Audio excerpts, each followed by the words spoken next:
Pathfinder Wrath of the Righteous is an isometric RPG made by Owlcat Games based out of Russia, and published by Deep Silver. It's based on the tabletop RPG Pathfinder, which was created in response to Dungeons & Dragons. It plays very much like a traditional isometric RPG, so think the original Baldur's Gate games, where I think it differs slightly from the current Baldur's Gate 3 made by Larian Studios. And so I'm going to talk about this in a way that returning players from Pathfinder Kingmaker can feel like they understand, and the new players who have never played the game before feel like they have a good understanding as well. These are my first impressions. I have not beat the game yet.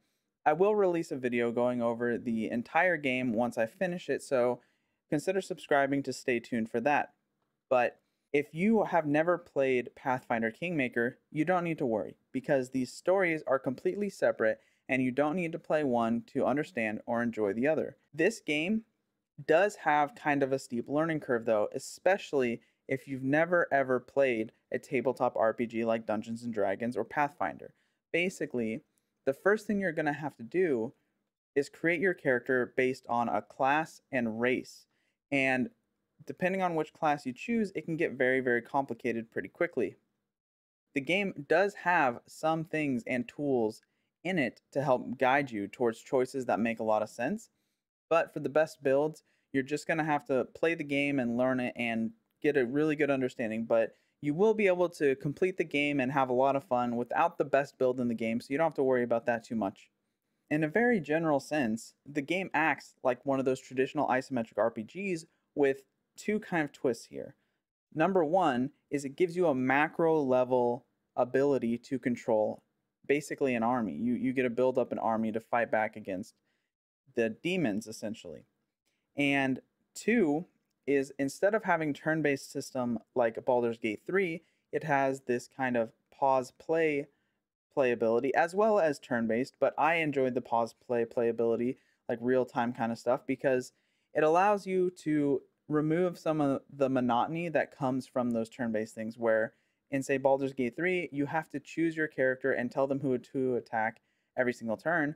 But in Pathfinder, you can just say, hey, attack this person until they're dead. Clean, simple, less microing of the entire system. And so if those two things sound like a good idea to you and you didn't enjoy Baldur's Gate 3, maybe this will be a good system for you and maybe you'll enjoy this more. If you did enjoy Baldur's Gate 3 and those things sound good to you, then I think that this game will also follow along that route. So if we go into the storytelling of the game, you're going to have to deal with a lot of reading. Now, most of the game is told through dialogue, which a lot of it is voice acted, but a lot of it also isn't. So you're going to have to be doing a lot of reading if you want to have a full understanding of the story and have a full understanding of all of the side companions, which is fine. It does get a little tiring though, especially when you have games like Baldur's Gate 3, which are basically all voice acted. But they're a smaller studio and they couldn't spend all the resources on voice acting, so that's fine. And you don't necessarily need to understand the story to play through it, but it does help with making decisions and a lot of those dialogue choices. The playability of the game is really well. You have a lot of different options you can take. There's different paths for your own character, as well as choosing how to interact with the side companions and other NPCs within the game, or how to respond to different situations, such as early on in the game, the tavern where everyone's holed up in gets attacked, and whether or not you win or lose that battle can affect the way that the game turns out. So there's a lot of replayability here, and there's a lot of interesting features that could come through in really, really fun ways. The storytelling is going to be a lot different as well than something like Baldur's Gate 3, because Baldur's Gate 3, to be fair, they just do branching stories and unique playthroughs better than anyone else. So in Pathfinder, you are going to see some scenarios that you recognize through playthroughs, or you're going to be able to kind of guess what's going to happen based on a specific thing you do, just based on, your playthroughs of the game.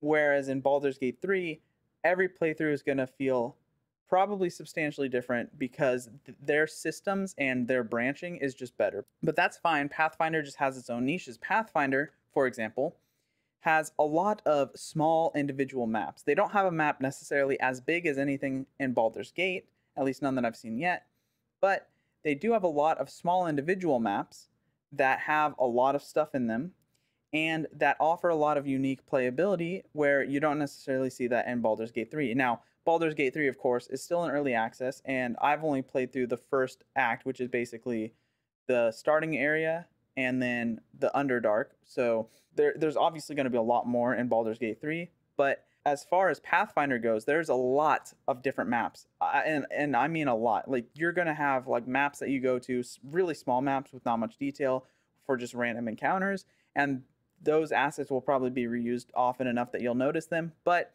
there's also a lot of established maps for different locations that you have to go to and travel to a lot. So you're gonna have a lot of exploring to do if that's kind of something you're into, if you enjoy the exploring. And then there's also a lot of kind of intrigue where you're exploring different people's backgrounds and making decisions on who to kill, who not to kill, who to befriend, who to invite to your party, and stuff like that. You're going to be making a lot of those decisions, and you're going to be making a lot of sacrifices in those senses as well. So there is a lot of replayability there, and there's a lot of uniqueness when it comes to controlling your army and, you know, bringing people into that army. And also the pause play RTS kind of strategy is really, really interesting, and I think really unique to the genre, and I think it's the strongest part of the game in my opinion. And then we can also talk about the combat a little bit and go more into detail there. So basically every character has their class and race and then their attribute points. Okay, so those attribute points are going to determine how much damage they do with certain weapons, what their chance to hit with those weapons are, and then their class and race is going to determine where their proficiencies are, so what kind of weapons they can use, what kind of magic they use, and stuff like that. And when you're doing the combat within the game, you're going to have to make a lot of these decisions, like, do I just auto attack here? Do I use a spell slot here and potentially not have it later for a big boss fight?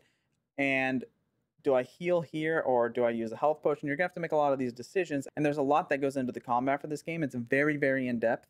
There's a lot of different spells. There's a lot of different classes. And with every class, you can obviously multi-class on a character. So there's a lot of different ways that you can build every single person within the game. And I think that makes the game feel really, really kind of unique to you. And for a lot of people, it's a huge part of the fun with the game when you get to build your character. Like that is a actual thing that people enjoy doing. Mostly probably Dungeons and Dragons players, because part of Dungeons and Dragons is making a lot of characters, especially if you're a DM. So if you enjoy making characters or customizing characters or trying to find really good builds for characters or finding fun builds for characters, you're going to really enjoy this, because there's a ton of classes in the game, and that means there's a ton of combinations and a ton of different ways you can make each character. I want to talk about performance a little bit here, because the game on my computer, I have a 3060 Ti and an i7 6700K, and even then the game underperforms sometimes, which isn't great, especially when I'm trying to stream the game. I do have to lower the settings a lot just to get the game to be streamable, but I think most people probably don't play the game for the performance, they play the game for the storytelling. So if you're okay with turning down your settings because the game isn't performant sometimes, you may have to do that, unless you don't mind the kind of stuttering, which for me is really annoying if I'm doing the pause play kind of combat. If you're doing turn-based combat, maybe it's not that bad. But for me, it's really annoying. And I wish that there were some more optimizations for that. I'm sure that they will release some soon. But right now, the game does play a little bit bad on my machine, and it shouldn't based on the specs I have. But also, the game in general just isn't meant to be kind of this really spectacular display in the same way that like Baldur's Gate is, where this game has not that many customization options, and Baldur's Gate 3 has all of the customization options. So that's another area where this game really gets into like the technical details of how you play the game, how you build your character, how you build your team, where that is kind of present in Baldur's Gate 3. Baldur's Gate 3 is a much more simplified version, I'd say, because that's basically the difference between Dungeons and Dragons and Pathfinder as well. Is Dungeons and Dragons is a simplified, streamlined kind of way for people to play the game, and Pathfinder has a lot more complex rules. Not to say that Dungeons and Dragons was always like that. Pathfinder was, I believe, specifically modeled after Dungeons and Dragons 3.5 edition, but current edition, 5th edition of Dungeons and Dragons is a very simple kind of concept, and a lot of the complexity just comes from you making your character and the role playing and the storytelling. And Pathfinder, a lot of the complexity comes from the actual mechanics in the game for doing damage and making rolls and stuff like that. And I think that comes through basically with how these games play out, which is fine. I love both systems. So I have a lot of fun playing Baldur's Gate 3. I have a lot of fun playing Pathfinder. If you really like that complicated building characters, damage, and dice rolling, and really getting into the details, you're going to like Pathfinder a lot. And if you're not really into that, you're more about just making your character in a, you still get some optimization stuff that if you want to, but in a much more easy, streamlined way, and more about the storytelling and about the presentation of the game, then you're going to enjoy Baldur's Gate 3 more, which is perfectly fine. But I think that there's a lot of room for you to enjoy both games, especially if Pathfinder is too complicated for you.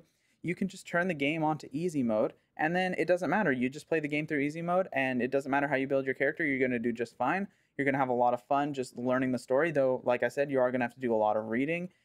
It's still going to be a lot of fun for you. I think that the story in this game is actually really, really good. I think it has a lot of replayability.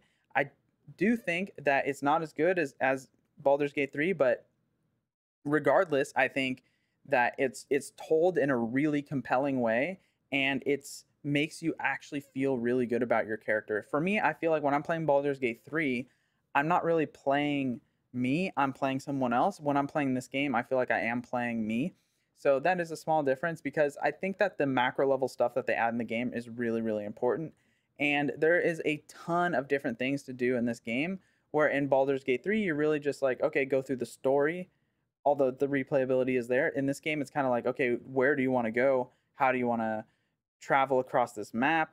Do you want to defend the tavern this time? Do you not want to defend the tavern? Do you want this guy on your team? Do you not want this guy? I feel like there's a lot more in terms of choice when it comes to Pathfinder, and Baldur's Gate 3, it's a lot better just in branching stories. So I hope that helps clear up some of the differences there, especially with the combat, which I talked about earlier. But I'm having a lot of fun with Pathfinder. If you enjoy these kinds of games, give it a try. Let me know what you think about it. I hope you like it as much as I do, because I think it's an excellent game. I think it needs more people playing it. I have seen some content creators talking about it, but I think that there needs to be more for this kind of isometric RPG gameplay. I know that it's not necessarily as popular as, like, first person shooters. These games have a lot to offer, especially if you're into those storytelling kind of single player games. Something like God of War is like the single player story where it's like this action RPG. Well, what about a strategy RPG? I feel like if you enjoy those story games, you're going to enjoy something like this as well. Of course, there's going to be a learning curve, but take your time with it. Have fun. Tell me what you think about it in the comments. Leave a like if this short first impressions was helpful to you at all. It would mean a lot to me. And consider subscribing for more first impressions in the future.